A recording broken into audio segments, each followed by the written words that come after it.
മനുഷ്യന്റെ ഏറ്റവും വലിയ ശക്തി അവന്റെ മനസ്സാണ്. മനസ്സ് തളരുമ്പോഴാണ് ശരീരം തളരുന്നത്.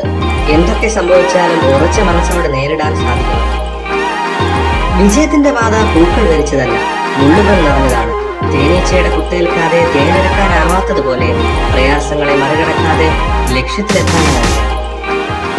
വിജയവും പരാജയവും ജീവിതത്തിലെ രണ്ടവസ്ഥകൾ മാത്രമാണ്. വിജയത്തിൽ അമിതമായി ആഹ്ലാദിക്കുകയോ പരാജയത്തിൽ അമിതമായി നിരാശരാകുകയോ ചെയ്യേണ്ടതില്ല. നമ്മുടെ ഓരോരുത്തരുടെയും ജീവിതം വളരുന്നതും താഴ്ന്നു പോകുന്നതും നമ്മുടെ ധൈര്യവും ആത്മവിശ്വാസവും എത്രത്തോളം ഉണ്ടോ അതിനനുസരിച്ചാണ്. നേടാൻ ആഗ്രഹിക്കുന്ന ലക്ഷ്യത്തെക്കുറിച്ചുള്ള അറിവും അതിന്റെ പൂർണ്ണമായ ചിത്രവും വിജയം കൈവരിക്കുന്നതിൽ പ്രധാനമാണ്.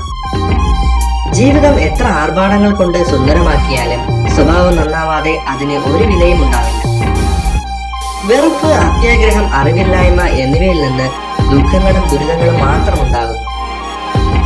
കുറവുകൾ കണ്ട് അവഗണിക്കുന്നവരുടെ മുന്നിൽ കഴിവുകൾ കൊണ്ട് ജയിച്ചു കാണിക്കണം. കുറ്റങ്ങളും കുറവുകളും ഇല്ലാത്ത മനുഷ്യരില്ല. സന്തോഷവും സങ്കടവും ഇല്ലാത്ത ജീവിതവുമില്ല. ഉള്ളത് എന്താണോ അതിൽ സന്തോഷം കണ്ടെത്തുക. അപ്പോൾ ജീവിതം സുന്ദരമായി മാറും.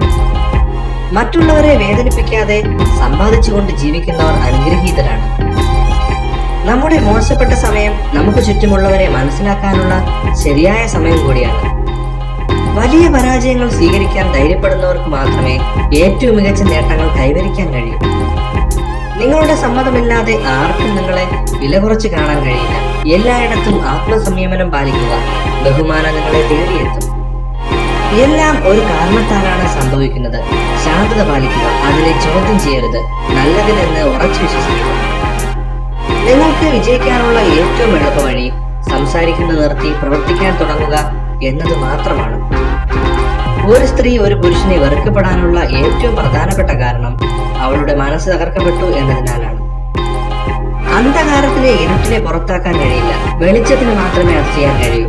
വെറുപ്പിനെ, വിദ്വേഷത്തെ പുറത്താക്കാൻ കഴിയില്ല. സ്നേഹത്തിന് മാത്രമേ അത് ചെയ്യാൻ കഴിയൂ. ഒരു ശ്രേഷ്ഠനായ മനുഷ്യൻ തന്റെ സംസാരത്തിൽ എളിമയുള്ളവനാണ്. എന്നാൽ അവന്റെ പ്രവർത്തനങ്ങളിൽ ആർക്കും തടസ്സം നിൽക്കാൻ കഴിയുകയുമില്ല.